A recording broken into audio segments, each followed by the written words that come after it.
Hi, everyone. It's Amy Poehler, and I'm launching a new podcast called Good Hang. In preparation for that, I asked some of my friends to send in some videos and give me some advice. Just be yourself and the guests will come. Just, if you're going to do this, really do it. Commit to it. Don't be the celebrity that this is their, sixth thing they're doing. Have a good podcast. Keep your approval rating. I hear you got a new gig, girl. That's so fabulous. So glad you're working. Do part for me? I love true crime and cooking podcasts. Is there any way you could combine the two? So you're doing a podcast, huh? That is awesome. Would you happen to know my blood type? I gotta put it down on this form. Hey, I got an email from my agent saying I needed to record a video for you for charity, but then I clicked the link and it took me to a GoFundMe page, so I kind of have a bad feeling about this.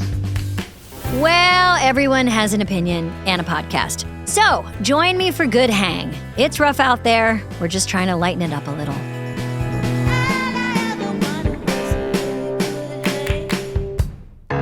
I need support staff to clear the room.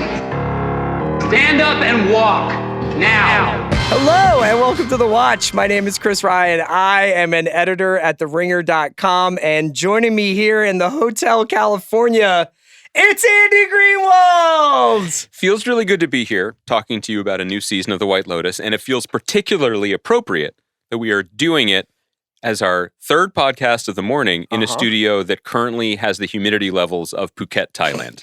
It's great to see you. We've been hanging out for a while, but we wanted to make sure we did our first episode recap of White Lotus before we get into the nitty-gritty of it. Mm-hmm. How do you feel about being back, man? I thought you were going to make a housekeeping joke because well, we're doing housekeeping, a hotel I will show. say, housekeeping, obviously, you can watch us on Ringer-TV. You can listen to us on Spotify. You can watch us on Spotify. Mm-hmm. You can follow us on Instagram at @thewatchpod_, and you can hit us up with emails at thewatch@spotify.com.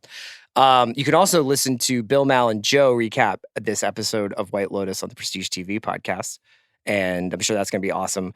We're going to take a little bit of a wider angle here to discuss the return of this show, this unlikely blockbuster, I would say. And Thai politics. Were you not prepared to do that? We should also say that we're recording this early. So if any other news happened, cultural news happened over the weekend, right? We're not covering it. We will talk about SNL 50 at some point, but we haven't seen it at the time of recording this podcast. We obviously did that whole podcast about our favorite performers and our feelings about the show. Greenwald, as this episode began, I did think about what an unlikely success story this is in some ways. In some ways, yes, obviously it sort of leans into certain mystery box elements, not in the sort of Paradise or Severance ways, but there is a mystery usually in each season of who's in the coffin, what's the crime. Mm-hmm. This season opens with probably the most sort of breathtaking crime. It's obviously implied that there's a mass shooting going on at the resort. We were right in the middle of it. Yeah. Yes, and that is sort of, I think gives it a little bit of a different tone. Mm-hmm. And I think tonally this season felt a bit different to me, a little less fun-loving, or not even fun-loving, a little less comic. I agree with this. But at the same time, very interesting to see that this is the third season of White Lotus and that there are just things that Mike White is going to do visually, things that he is going to do in terms of this is exactly how these people are going to be introduced to us each time.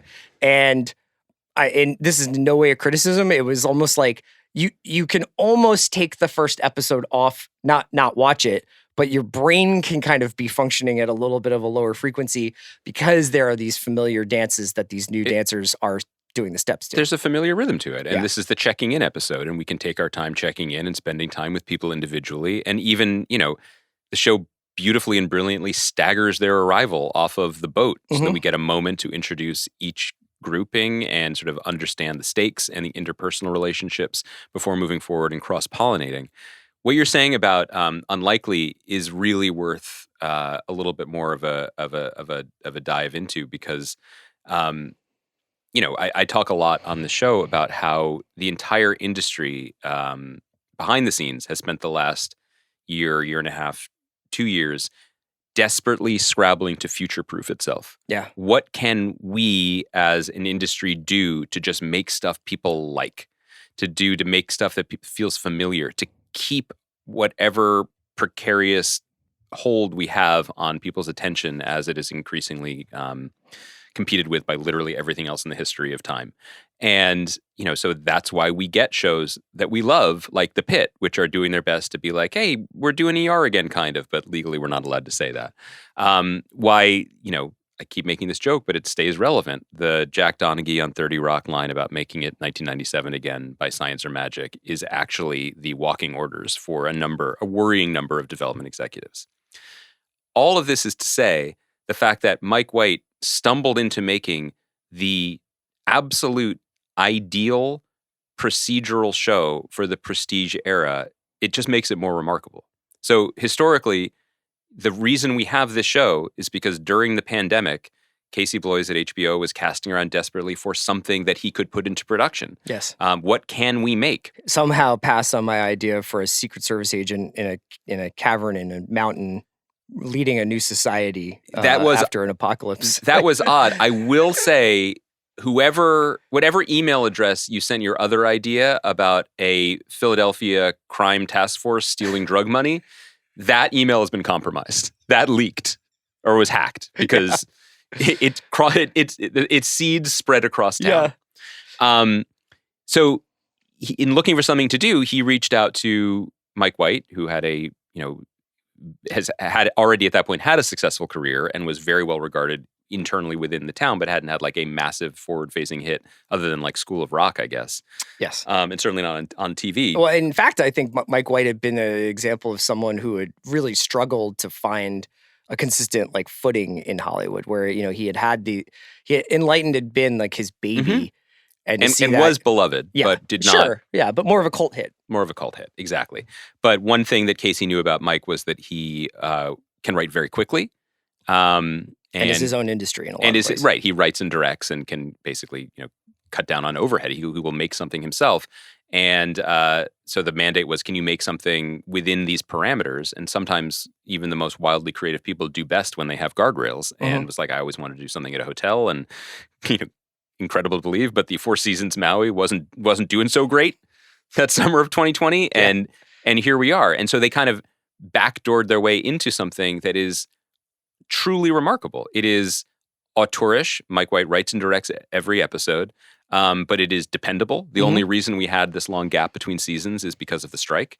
It is formulaic in that there is a absolute formula to it, and the star of the show season to season is, well, you could say it's a resort, or you could say it's the idea of luxury. Or the thematic, whatever the distinct thematic ideas of the season itself are. Mm-hmm. I mean, I think that was a little bit more clear in the first season than the second season, maybe? Maybe. I see what you're going for, yeah. But I find it to be such a great bucket for him to work with. And what I mean by that is, like, we've talked before about this idea that certain showrunners, creators, they'll find a sturdy enough frame to build any kind of house. And in fact, sometimes they'll be like, I'm just going to do an addition here because what I like is this idea about gambling, or I like this idea about, cheating, or I like this idea about crime or whatever. And I thought always, regardless of whether or not you thought it was great throughout its run or bad or whatever, Billions is a good example of this. I've brought it up before, where it just was obvious that Koppelman and Levine were like, we can get anything into Billions. Like anything that we're interested in, sports, it's culture, a load-bearing vessel. Yeah, and it's like these guys, money has its hands in everything. So through Axe Capital, we can touch on all these different topics, and it keeps the show itself interesting. Mike White has both the ability to do that and also to refresh his cast every year, although it's notable that there is a returning character from the first season back in two recurring. Right, there's but two we're of not them. going to get to that yet. I wanted to ask you a little bit about, we wouldn't be the watch if we weren't like, is there anything about White Lotus that you're like concerned trolling? Like, even though after one episode of third season? Absolutely not. Okay. I am more in than I've ever been. Partly was I thought the first episode of this season was excellent. I also thought it was excellent kind of in the same way that I'm really enjoying the sturdy frame of The Pit. I was like, I know where I am right away, and the you know you're onto something good when essentially you're not even on the journey yet. You're just revving the engine, but the sound of the engine is really comforting and also exciting. Yeah.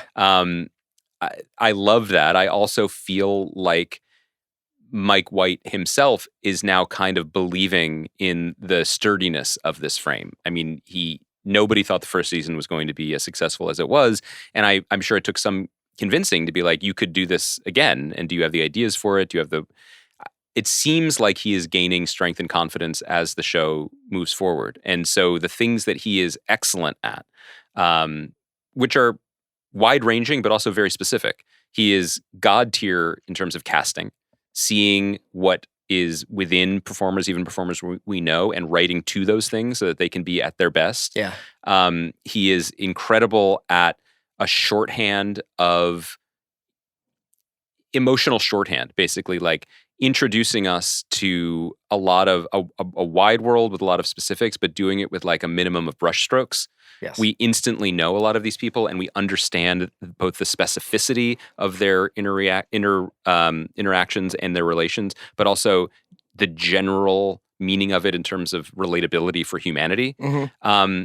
He also is very funny and very campy, and is able to almost always, with some exceptions, even within this show, I think, to my taste, find the line between drama and melodrama. Yeah. When he does that.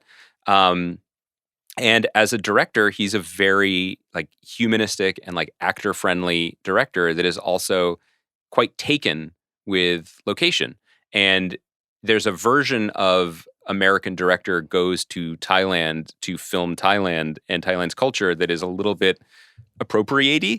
Sure. And then there's the version of it where the purpose of your show is American tourists coming to a curated artificial version of this country and luxury and filmed accordingly. Do you know what I mean? So it steers into itself in a way that allows him to have like, oh, there's monkeys everywhere, but also like, oh shit, there's monkeys everywhere. Yeah, I thought, I mean, just like, and we'll start to get into the episode in a second, but just the level of care that he puts into it, there's a version of this show that is much more cookie cutter and that is much more turnkey and doesn't pay attention to the difference in what it would be like to arrive from the States and Italy versus what it's like to arrive in Thailand. And I've actually never been to Asia, so I'm not speaking from experience, but just the idea of the extremity of the jet lag, the extremity of the weather, the humidity, the conditions, like the wildlife, all that stuff that just immediately, like, he's got an eye for all of it. Obviously, he's doing location shooting.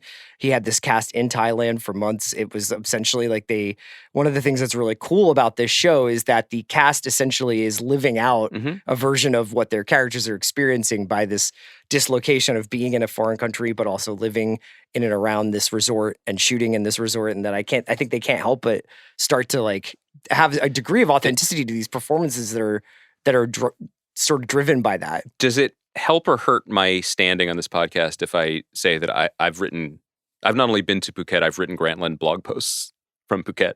Do you remember what you wrote? There was some, I don't know if it was like a everyone contributes kind of piece. Did you feel like Bill was not respecting your work-life balance when you were in Phuket? Well, it's a complicated thing because did I tell Bill that I was in Phuket when he asked me to contribute to something? No. Was this year one of Grantland, like 5 months in? So I didn't really feel like I had the leverage. P.S. Bill, but I got a little vacation planned. But the sound of, and it's the show so brilliant at doing this, the sound of the humidity and the birds in the trees and that feeling of warmth, jungly warmth, did make me think of Explaining Why Terriers was underrated and should have gotten a second season on FX.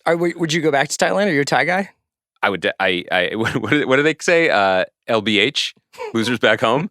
I might have no other place to go. Yeah. I'll say that again, this is like kind of hackneyed like ball scribe journalism. But I did go, as you said, or maybe this is on the other podcast. You said this. I went to the premiere here and I watched the show with our rival podcaster Mallory. It was a lovely time together. There's no rivalries at the Ringer. No, but apparently between us and Ringerverse there is. Is there? It's because of Manzukis. Oh yeah. Well, but, I can't speak to his integrity. Fair. His honor. Mike White was obviously in attendance, and he introduced the screening, and it's very, very funny to see a guy who is so eloquent on the page, and his performed life thing is that he's very like, I'm sorry. Yes. Yeah. I guess people who've seen him on Survivor know that I that's haven't. kind of his thing. It's funny because it's like on one hand he's like a ball of nerves, and on the other hand there's like something. Yes. There's a machine turning over in his mind all the time. So it's. I think the thing that stood out for me is, look, you go to one locker room and you're like, hey, everybody likes each other and respects each other. That might not be the whole story, but what was notable was how personal this experience is, both for him and for everyone who was there. Because when he was name checking all the people who like saved his life, made the show possible, long list of Thai crew, some of whom who were there. They're doing a second premiere in Bangkok. But when he was like going through the cast list and through the crew and like the people who've worked with him forever, there were these shouts and screams in the crowd, and it really did feel personal and bespoke, and that may be the best case scenario for the kind of discredited auteurist model of television, or just a point to what you were saying, which is this is unique because everybody is equally far away. Yeah. And that imbues something different in the production. Before we get into the episode, I will just say this is a quote unquote supersized season of White Lotus. Oh, is it? I think it's slightly longer than previous seasons. I believe it's 10 episodes. I think that's interesting. I think it's 8. Is it 8? It seems to be 8. But maybe not. Okay. I thought it was longer. Maybe 9? Maybe there'll be bonus episodes. Outtakes. I don't know. Okay. You're looking at the internet. I'm operating under a misassumption. I was only bringing that up in terms of pacing and in terms of the sort of like how much ground they want to cover per hour, how much stuff they want to touch on with the mystery that they introduce in the first scene. Mm-hmm. But without further ado, let's get into our kind of like actual episode recap. But before we do, this White Lotus Season 3 recap is brought to you by Coffee Mate. You know, one thing I really love about HBO's original series, The White Lotus, is that it really does a great job creating its own universe and drawing viewers into whichever location the season is set. I mean, I really do want to go to Thailand now, or just a tropical vacation, you know, minus all the drama. But luckily, a sip to paradise is a quick drive away to the grocery store with Coffee Mate's new limited time flavors inspired by HBO's original series, The White Lotus, set in Thailand. There's 2 new flavors, Thai iced coffee and pina colada flavored creamers, and they are the perfect addition to your beverages while watching the show. And now to today's White Lotus recap. Now, as a recap, I thought I would just sort of touch on each of the groups of characters that we got introduced to, because most of the episode is them arriving. Yes. Is them checking into their rooms, deciding on their health missions that they're... And you did say, though, previously that the opening is a little bit of a break from tradition, in that I think in past seasons, we had the discovery, either the reveal of a body being loaded onto a plane in season 1, a body washing up on the beach in season 2, where we got a little bit of flavor of the characters we would soon get to know. This is the first one that kind of jumped us in media res, right? Like something's going on, and then we actually don't... I think we're seeing the crime rather than the result of the crime. Yes, and we don't even know the scope of it. Yeah, it seems bad. It doesn't seem great. That character that we see in the first scene, I think we can make a deduction. I feel confident about that this. It's Belinda's son. Because Belinda is back from White Lotus season 1. Natasha Rothwell, who sadly her own series... How to Die Alone was recently canceled. I hope it finds a new home because I really did enjoy it. It was really good. And she is one of my favorite performers. She's back as Belinda, who people will remember from season 1 as getting not scammed by Tanya, but kind of hung out to dry by Tanya. Taking advantage of it. Where Tanya was going to invest in her own spa, and they kind of used her as like a sounding board throughout that whole first season. And then the second she had a date, abandoned Belinda, and then decided to kind of squirrel off with her money. She was obviously going through a lot anyway. I suppose we can mention now, obviously, if you're listening to this, you've watched the episode.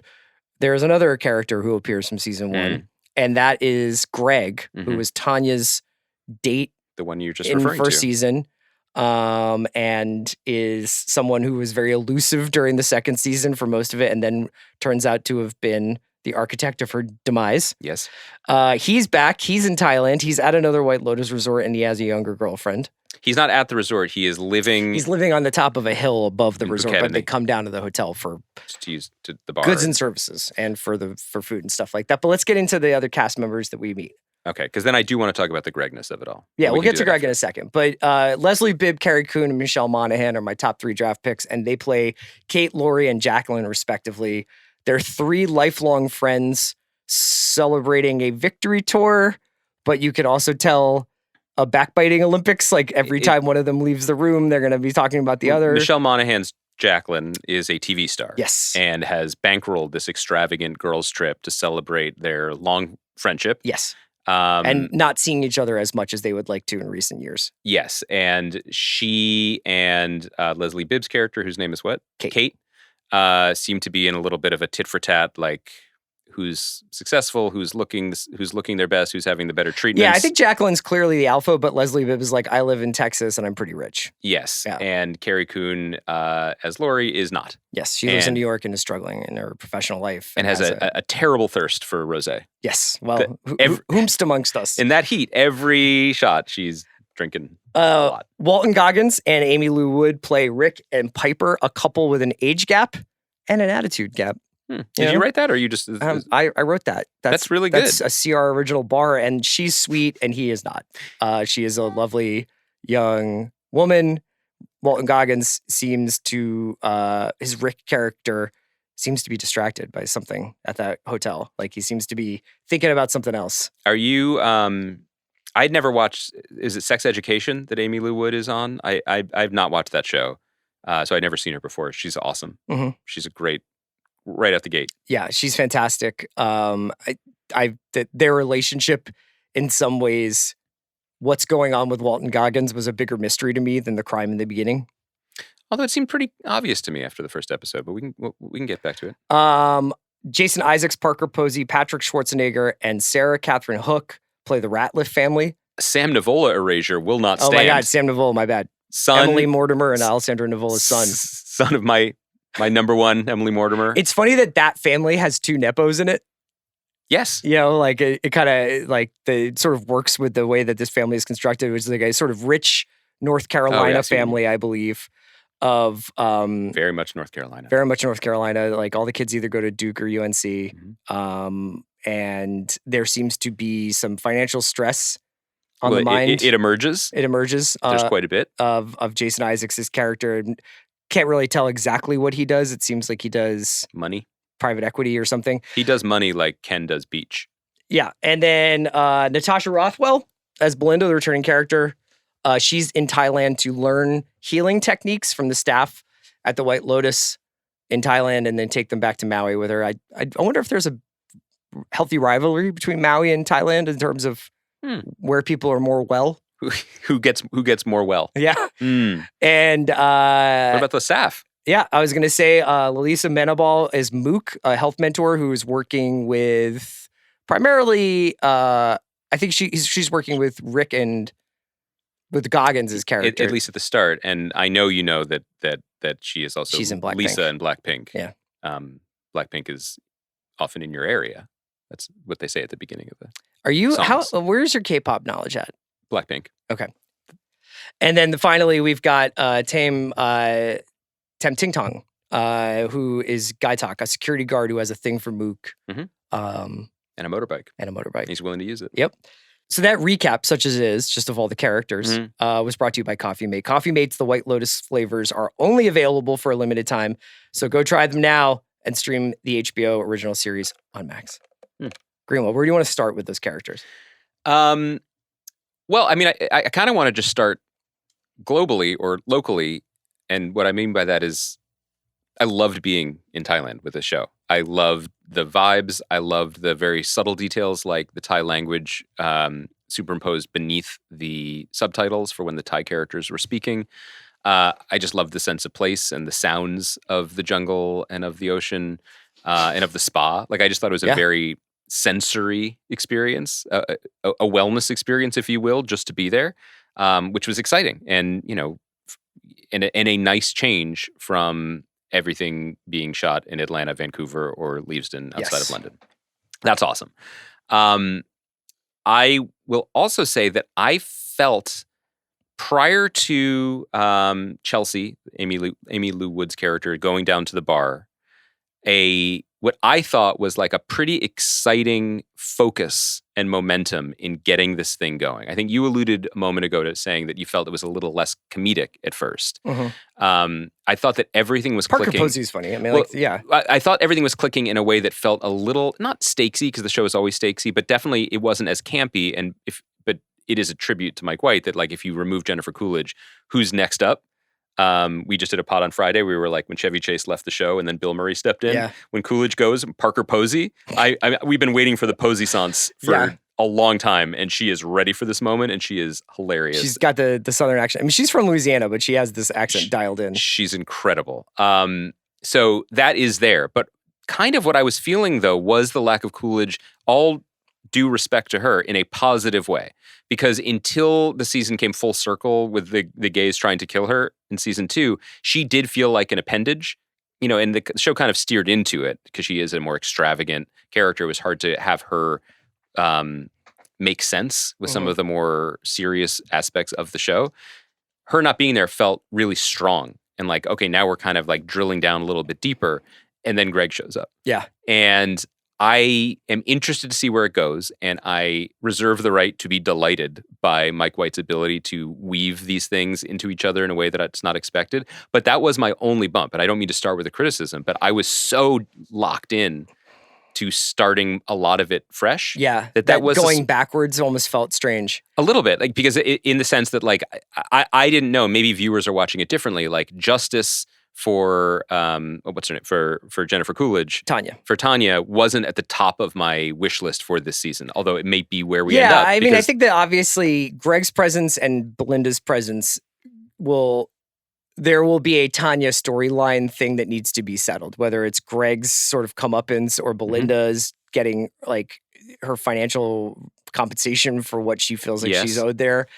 I think that it's a really smart, wise thing that he's doing by having there be some through lines, but maybe not the ones you'd always expect. Yeah, he is really good at that. It was a really, to me, it was unexpected to have Coolidge come back. I mean, I know that he's obviously incredibly affectionate towards her, but it also is a testament to his, his discipline as a creative person to kill that character off in the second season. Yeah. That's, if you could, there's another world of White Lotus where it's just like, Tanya in different locations doing funny things while other people getting do sauced. stuff. Yeah, you know what I mean? And I think that some people, maybe even Jennifer Coolidge, might have thought that that was an overly tragic end to her character, but and certainly caps the amount that she's able to contribute going forward. Maybe she'll show up as a Force ghost on season 3.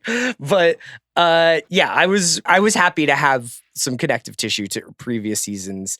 And I do feel like the Rothwell character is a really good bridge between the staff who are from there and living in Thailand and the guests. Like in terms of her and her kind of like being in this situation where she is at once dining in the restaurant alone. Yes. But is also quote unquote working is an interesting kind of limbo to put that character in. And I think that one of the things that Mike White clearly considers before each season and location is, why do people come to these places? Yes. I think that the people, even the characters, are kind of almost openly considering it as well in this season. Yeah, and in this case, are they escaping something like the friends, or celebrating something? Are they seeking something, which is the case with the Ratliff family, specifically Piper, the middle child, played by Sarah Catherine Hook, who's like a theology student. I'm here to talk to a monk. Yeah. And so I brought my whole family. But when here. she goes down to the temple for the first time, seems like inhibited about.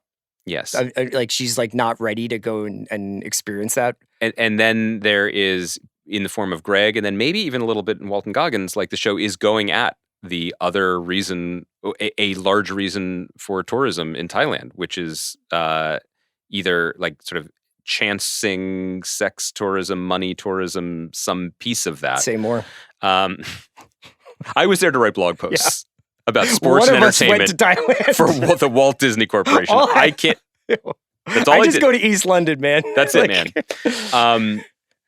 But so the Goggins character, as you said, is distracted and he's not enjoying anything, and he seems unduly focused on the American husband of the woman who is the founder of the wellness program and is a former celebrity. It's also unclear where he gets the financial backing to be living like this throughout. Yeah, because it seems like he's basically been bouncing around with this girl in Bali and Australia or whatever, and just kind of moving around that way. Yes. And so Lech Patravati plays Sritala, who's one of the owners, who is excited to meet Jacqueline, the celebrity, but is getting all this attention from Goggins. Clearly. And so my supposition was that the missing American man is his father. Yeah. And that he's real pissed about something, some inheritance, something that is owed to him. And that he's bothered by that. He's also bothered by Jason Isaacs. They just rub each other wrong. You know? Yeah. Goggins is just puffing on darts in public. Isaacs doesn't like that. You remember a lot of outdoor smoking when you were in Thailand? The air is so thick already. Yeah. And again, as I said, I was mostly glued to my laptop for a lot of the time. Yeah. So I can't really speak to that. But it was real hot. That'd be amazing if you have no memories of Thailand because you were blocking. I was just blocking. I have no memories of much of that decade. A couple of things I really liked about these sort of opening scenes. One was the layered, not the class system. I guess it would be a class system through the eyes of the hotel owner, where it was like Jacqueline was clearly the golden goose of all of these people arriving. Mm-hmm. And this woman used to be a performer herself. And there's obviously like this element of nighttime, dinner time performances by the staff for the guests. Mm-hmm. But I thought that was cool how like even the rat lifts sort of feel brushed aside. And when usually their money takes them anywhere they and want. their personal narrative, like their brand is that they are golden. They are likable. They have that the world will be delighted by their little quirks and conversations. Now, one of the quirks that is starting a conversation is that they're real sexy to each other. Yes, that the siblings especially seem to have, or at least the Patrick Schwarzenegger character. He's the most White Lotus character so far, I would say. Yes. And the thing I like about this Saxon show, Ratliff, by the way, is that I always start one place with characters. Yes. And they, like the Sydney Sweeney character in season 1. You might begin one place and then it kind of evolves over the course of the season. Mm-hmm. Like there's depth to these people. So Saxon Ratliff seems just like, Charlie Kirk on steroids or whatever you think he is. But I think he'll probably wind up having layers. May not be layers you personally like, but there's no character. It's just going to be a surface level character. So he's talking a lot about his sister's sexual experiences, or lack thereof. He is very interested in his younger brother's pornography habits, and considers, at least briefly, putting on a bit of a demo. Yeah. For him. Well, he goes right to the hub. He goes in all senses. Yeah. And then my guy Sam Nivola's watching his brother. Yeah. Kind of like, maybe that's, again, we're only children. As only children, who can say? We don't know how it's supposed to go, or what happens behind doors. That's how they do things in that family. Literally that. But the rising tension there is that the Wall Street Journal is about to publish an article that will clearly expose Ratliff Sr. I feel like I want to talk about Theo Ratliff of the Sixers, probably be a cousin. Tim Ratliff, Jason Isaacs' character, that maybe his money is ill-gotten or as a house of cards. Jason Isaacs is another example, like Leslie Bibb, of the other thing Mike White can really do, which is coach up veterans. Yeah. Like he sees market inefficiencies of people who are really, really good and have high Q ratings, but just not getting the reps necessarily. He's a great actor. I want to talk about Kate, Laurie, and Jacqueline really quickly, just because they're where most of my focus was. Okay. Obviously love Carrie Coon, and she's actually been in a lot of more kind of small scale dramas and comedy, maybe not comedies, but like, from His Three Daughters to Gilded Age to everything else she's been doing over the last Leftovers. Bibb is, I associate with being a comic actress. Yes. Largely. And Monahan is somebody who I think of as like a movie star in some ways. Did you keep your stock? Did you diversify it? I've always loved her. I always wish she made more Lehane novels. I wish that they had. Oh yeah, she was I wish they did more Patrick and Angie books. Gone Baby Gone. Gone Baby Gone is so fucked up, but she's so good in it. She's great in that. And I always kind of was hoping that they would make 2 or 3 of those. she's incredible in True Detective season 1, but she hasn't really had like the role that I think people are like, that's the Michelle Monaghan signature role. And I'm hoping it's this.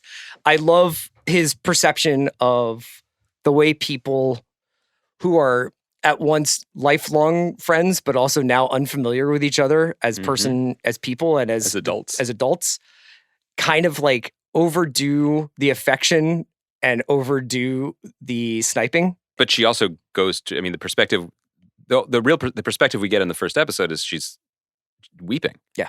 After, putting on a face for that whole day. Yeah. And by the way, jet lag's real. Oh, fuck yeah. Like, I feel like, no disrespect to anyone, like, but the moment when Jason Isaacs discovers Parker Posey just fully asleep, and he's like, come on. Like, I feel like that's lived experience for you. Yes.